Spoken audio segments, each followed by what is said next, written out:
Martha, and I live near Jerusalem in the town of Bethany. Recently, I witnessed some amazing things that I will never, ever forget. Can I tell you about them? Yeah, okay.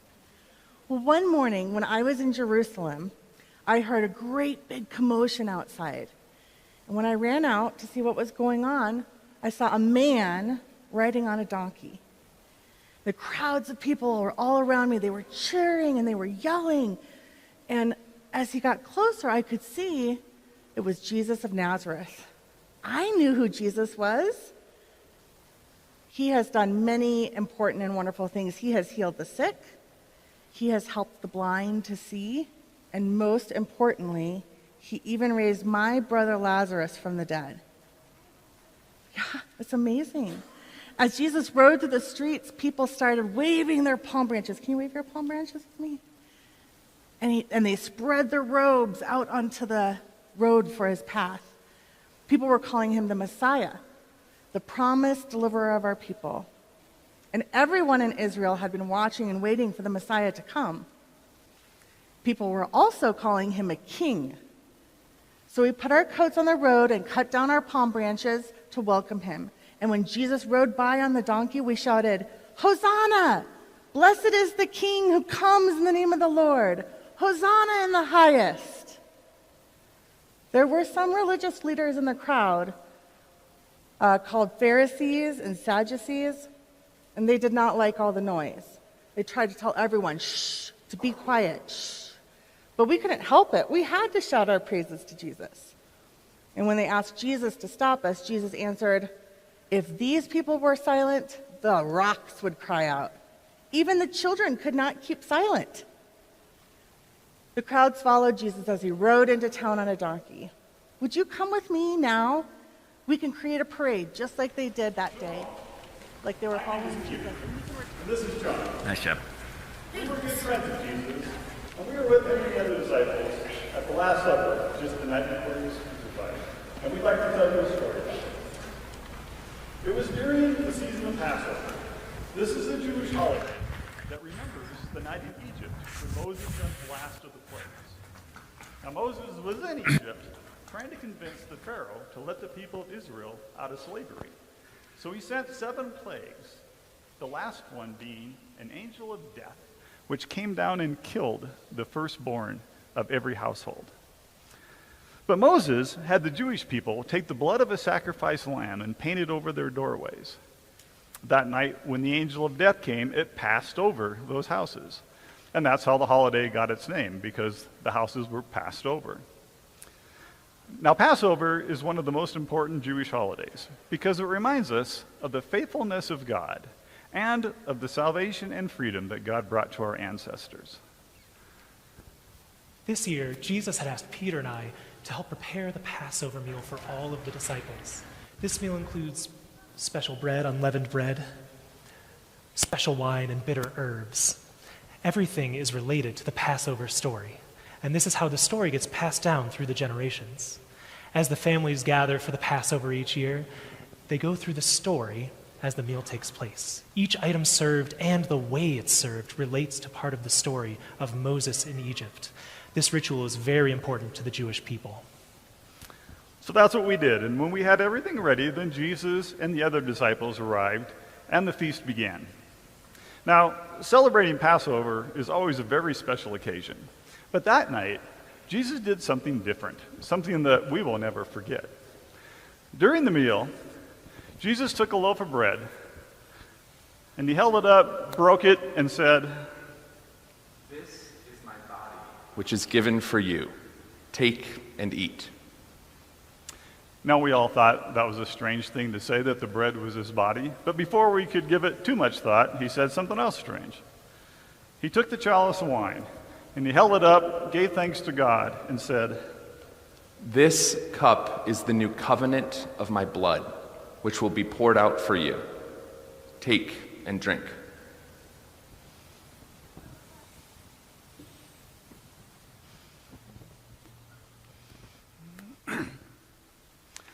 Now, we did not understand everything that Jesus said that evening. We were just there to celebrate Passover, as we had every year since we were little boys. and like we were expecting that we would for many years into the future. But as the events of that evening and the next couple of days unfolded, we began to realize that this Passover was unlike any other Passover, and that the things that Jesus was saying were unlike any things we'd ever heard. While we were eating the Passover meal, Jesus said to us, "Truly I tell you, one of you will betray me." We were all shocked and distressed by this, and we each told him that we would not be the one to betray him. When we asked who he thought would do such a thing, he said, "The one who dips bread into the bowl with me will betray me." And the one was Judas. After Judas dipped the bread, he got up and he left the upper room. Now, he was our treasurer, so we all thought he had something to do, an errand to run for Jesus. But Judas never came back to the upper room that night. We didn't see Judas until later that evening in the Garden of Gethsemane.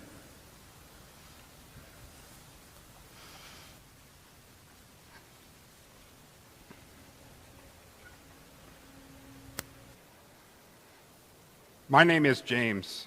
I'm a disciple and a very close friend of Jesus. I'd like to tell you about the night we went to the garden with him, when he asked Peter, John, and me to pray with him. Jesus seemed very distressed, and he needed our company, but we were so tired. I'm ashamed to say it, but we fell asleep. We were supposed to be there for our rabbi and our friend, but instead we let him down. Jesus went on a little further by himself, and we listened and heard him say, "My Father, if it be possible, let this cup pass from me. Nevertheless, not my will, but yours be done." We wondered what he meant by that. I must have nodded off a little. Since that night, I've had some time to think about Jesus' prayer. Jesus did not want to suffer or to die, but he was asking for the courage and strength to obey God and to do what he knew he had to do. Suddenly, Jesus was shaking us and saying, "Couldn't you watch with me for just an hour? Watch and pray that you will not be tempted. Your spirit is willing, but your flesh is weak." We told him we'd do better, but we fell asleep again. It happened 3 times. Finally, I woke up when a large crowd of people armed with swords and clubs was coming into the garden to arrest Jesus. Judas, our friend, was with them.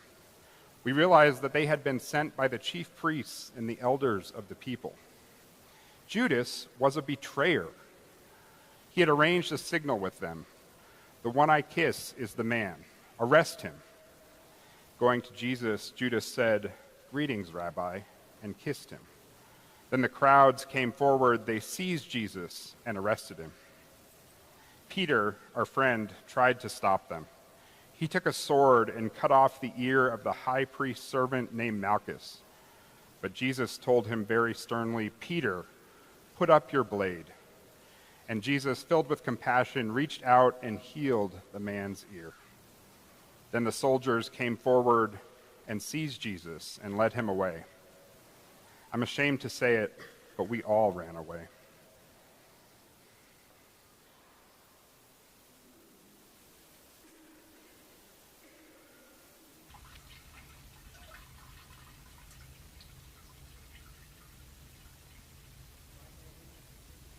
Pilate, and I'm the Roman governor.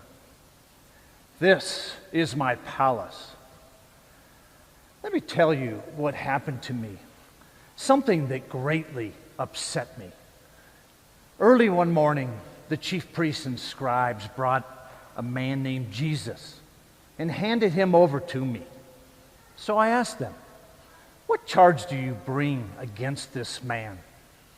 And they had no rationale, no reason. They just said he was guilty.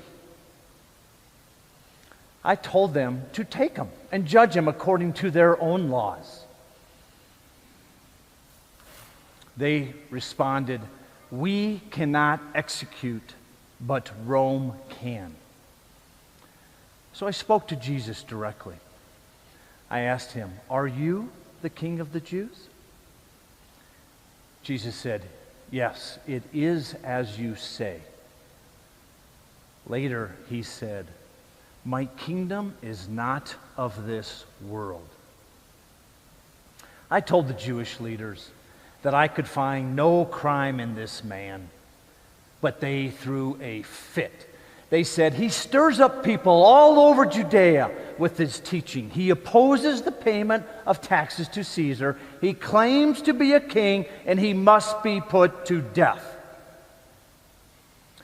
When I asked Jesus if he understood what these people witnessed against him, he was silent.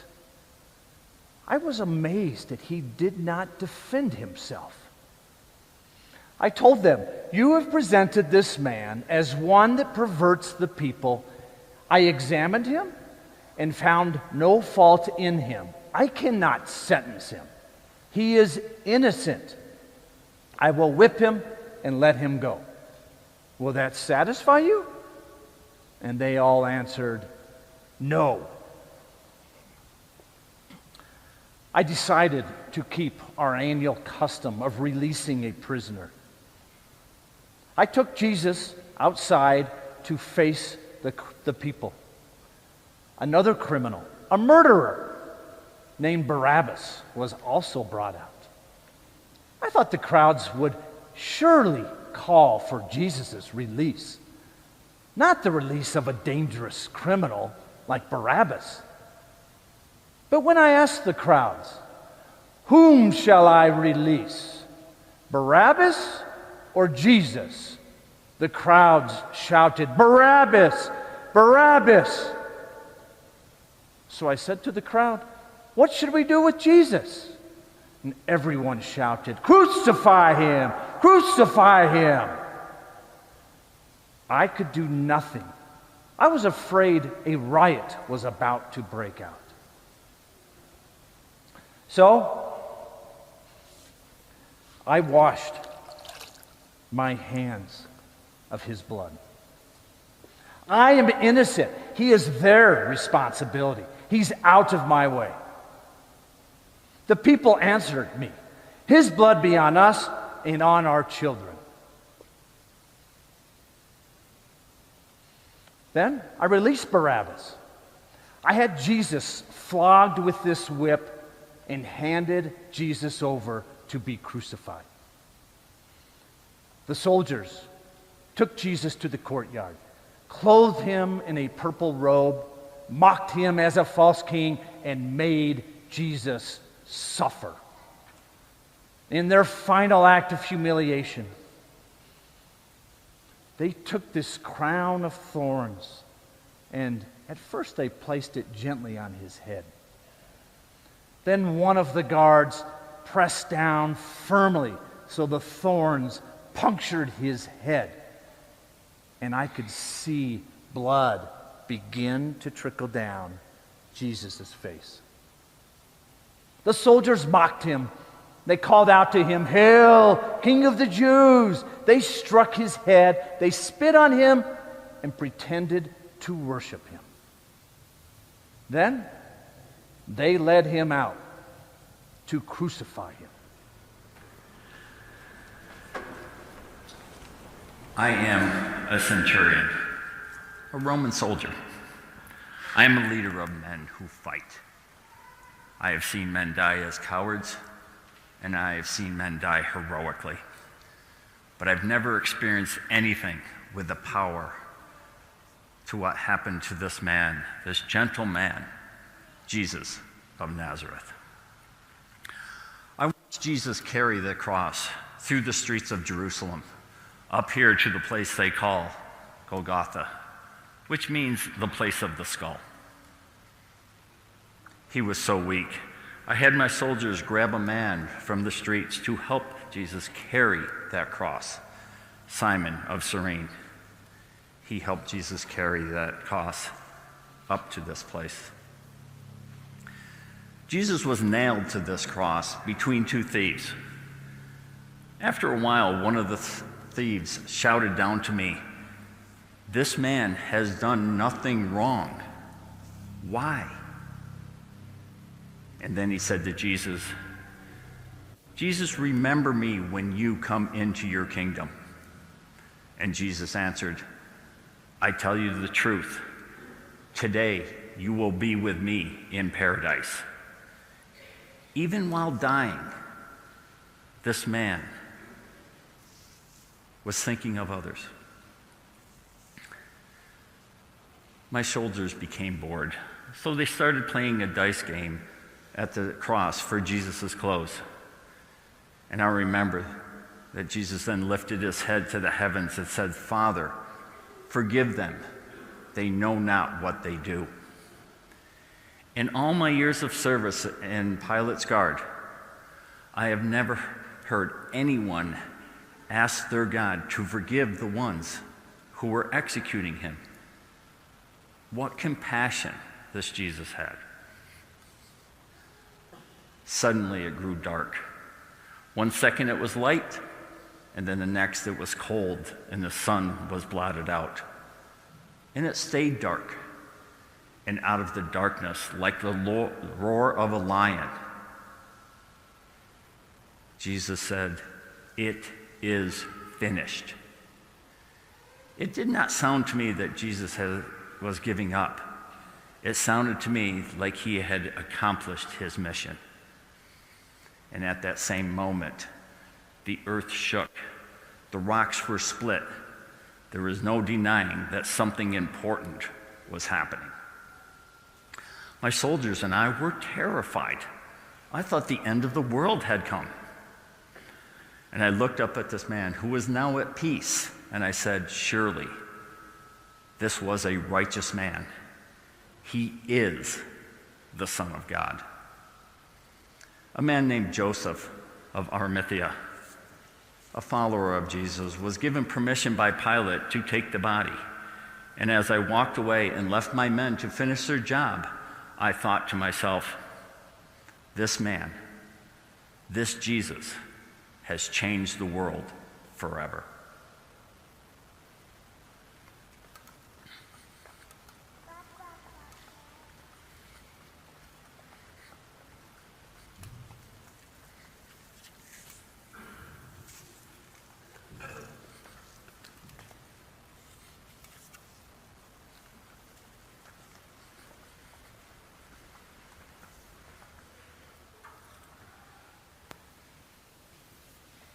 Shalom, my name is Mary Magdalene, and these are my friends, Salome and Joanna. We are disciples of Jesus of Nazareth. I cannot begin to tell you how gut-wrenching and horrible it was to watch Jesus, our friend, our teacher, our Lord, to watch him be tortured and crucified on the cross. If someone close to you has died, you know how painful it is to lose someone you love. To watch him be mocked and tortured. All of us women who knew Jesus well, we couldn't believe what had happened. We were so sad. And then, well, some of us, a few of us, we followed Joseph of Arimathea and watched as he took the body down from the cross and put it in the tomb. And then we watched him as Joseph wrapped Jesus' body in linen and placed it in the place of peace and rest. And then we watched as men rolled a big stone in place, covering the opening of the tomb. We saw all of this with our own eyes. I'm certain that most of you heard about what happened on the third day, but that's a story for another time. I want to talk about what happened on the second day, what happened that night. Have you ever thought about what it was like for us? Those of us who are friends with Jesus? We were so sad, so full of despair. It was almost too much to bear. I had heard that on that next day, some priests had gone to Pilate and asked them to post guards at the tomb so that if anyone had any idea of stealing Jesus' body, well, All our dreams for the future, our hopes that life could be like what Jesus talked about, all of it. Our belief in him, our trust in him was crushed utterly. what were we to believe in now? How could Jesus be anything special? What, the Son of God? He was dead. Yes, just like any of us would be if the authorities were to find us, we were so scared. We were Jesus' friends, and he had just been executed as a criminal. You know what we did that Saturday? It was the Sabbath. We did not go to the temple. We did not go to synagogue. We did not rest. No. No, we hid. We cried, we wailed. We argued with each other. Yes, can you believe it? We fought with one another. We were scared, and we were angry. Yes, everyone wanted to blame someone. It was the priests and the scribes' fault. It was Pilate's fault. It was the crowd's fault. They were manipulated to shout for Barabbas. It was Peter's fault. It was James and John's fault. It was our fault. It was even Jesus' fault. Why didn't he show them his real power? We'd seen miracles before. Why not now? Yes, we wondered if we had been fools to listen to him at all. Well, it didn't end well, did it? No. So we all wondered what was going to happen next. But we were so agitated and upset that we couldn't sleep. No. So as soon as there was light outside, it was barely light enough to see, a few of us women gathered up some spices and headed off to the tomb.